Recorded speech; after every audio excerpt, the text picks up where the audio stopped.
코로나19가 장기화하면서 우리 삶은 물론 환경에도 많은 영향을 미치고 있습니다.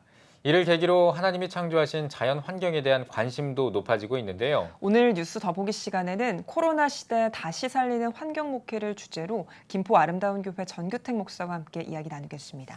목사님 안녕하십니까? 반갑습니다. 예, 반갑습니다. 반갑습니다. 네. 자, 이 코로나19 사태 때문에 참 교회뿐만 아니라 한국 사회 그리고 전 세계에서 많은 영향이 있었는데요. 코로나19 사태 때문에 목회 현장이 어떻게 바뀌었는지 그 부분부터 좀 이야기를 해주시죠.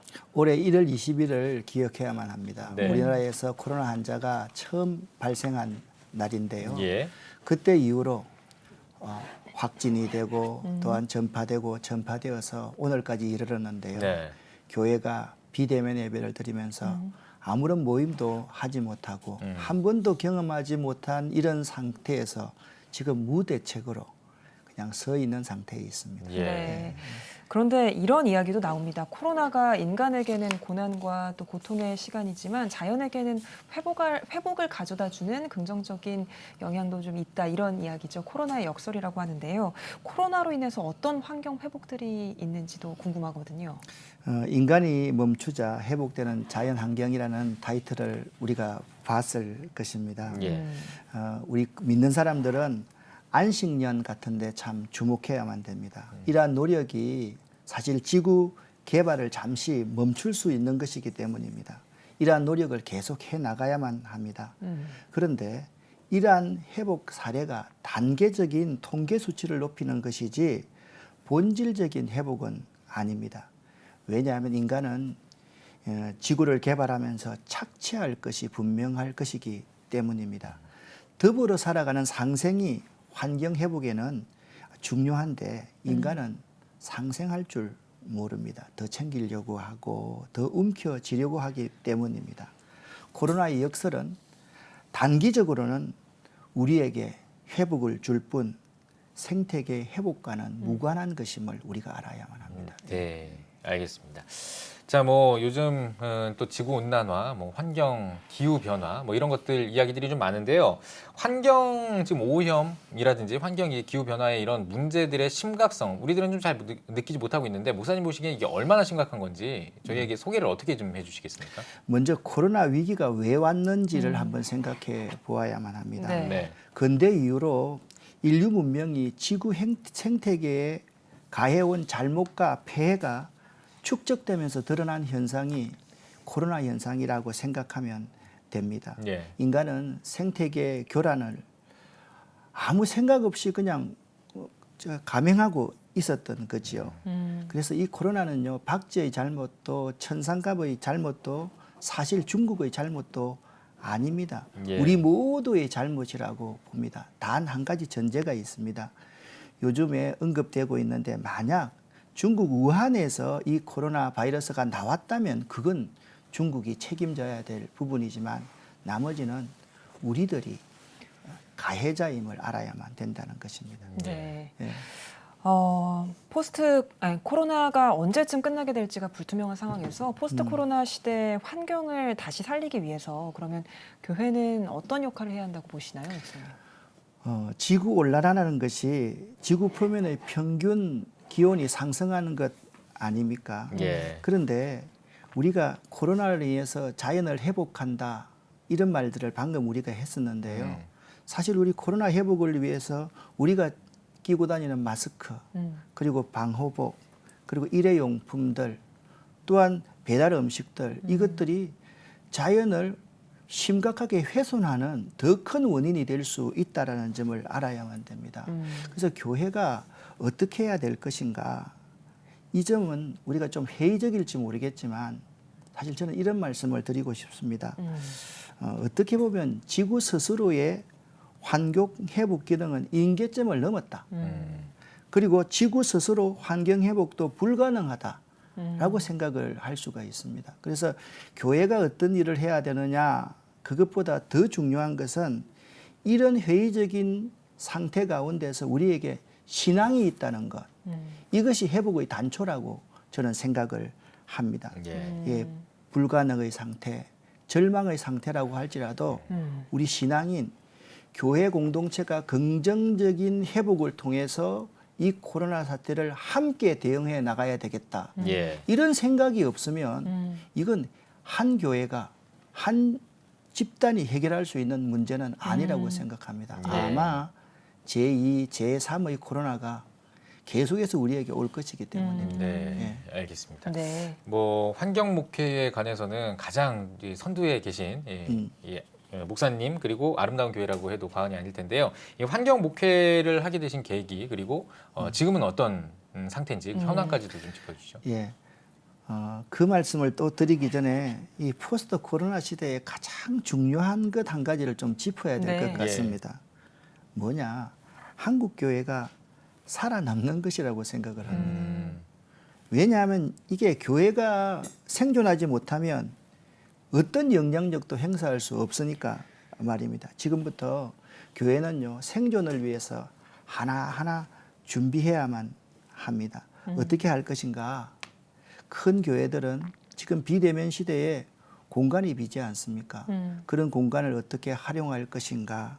그리고 인력을 어떻게 재배치할 것인가? 사역을 어떤 방향으로 옮길 것인가? 그 점도 좀 생각을 해야만 하고요. 중형 교회들은 신학을 재정립을 해야만 합니다. 그래야지 교인들을 바로 이끌 수 있기 때문에 그렇죠. 그리고 무엇보다도 소형 교회들이 참 이제 안타까운 문제인데요. 소형 교회들은 경제적인 문제를 스스로 해결할 수 있어야만 합니다.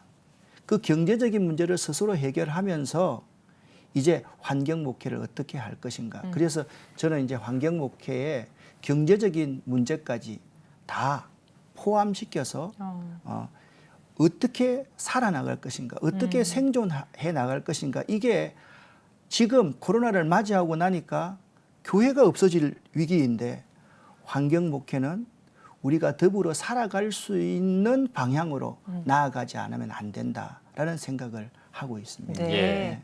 목사님 그럼 이어서 요즘 환경 목회 현황 어떤지도 말씀을 해주시죠. 참 열심히 지금까지 23년 동안 해왔습니다. 네. 해왔는데 환경센터라든지 친환경 닭을 키우는 거라든지 또한 환자들을 위해서 약초를 재배한다는 거든지 또 여러 가지 일들을 지금 하고 있는데요. 이번 기회를 놓고 보니까 우리가 너무 미미하다라는 생각이 들었습니다. 그래서 좀 더 보완하고 강화해야 되겠다. 그래서 농사를 좀 더 심화되게 연구를 해야 되겠고 농약도 좀 더 더욱더 적극적으로 지금 하고 있는 것보다 더 좋은 농약으로 개발해야 되겠고 우리 모든 교인들이 더불어 함께 할 수 있는 그러한 환경 목회의 그 장들을 좀 만들어내야 되겠다라는 생각을 하고 있습니다. 네. 예.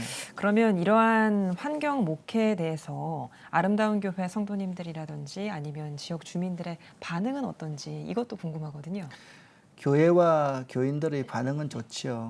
근데 이제 솔직히 고백을 하자면 우리 한 교회로서는 매우 미미하다라는 생각이 참 많이 듭니다. 네. 이번에 한계를 참 다시 한번 많이 느끼면서 내가 환경 목회를 하는 것이 이런 코로나 시대에 이 사회를 어떻게 움직일 수 있을 것인가를 생각해 보니까 이제 좀 더 믿지 않는 분들에게 다가가야 되겠다. 그들을 만나고 그들을 이해시키고 그들과 함께 할 수 있는 교회와 제 환경운동가가 되어야 되겠다라는 생각을 합니다. 사실 교인들과 접촉은 많이 했는데 교인 아닌 분들과 접촉은 교인들보다 훨씬 덜 했거든요. 이제부터는 교인들과 접촉하는 시간 이상으로 교인 아닌 분들과 겸손하게 다가가서 접촉하고 그들을 이해시키고 설득시킬 수 있는 그러한 목회가 참 중요하다라고 생각을 하고 있습니다. 네. 네, 알겠습니다. 뭐 환경 목회에 관련해서 또 앞으로 하실 일들도 많으실 것 같고 또 이번 계기를 통해서 또 좀 미미함을 느꼈다라고 하셨기 때문에 또 이제 많이 또 이제 성장을 하셔야 되고 이런 여러 가지 일들이 있을 텐데 앞으로 어떤 계획을 가지고 계신지 궁금합니다.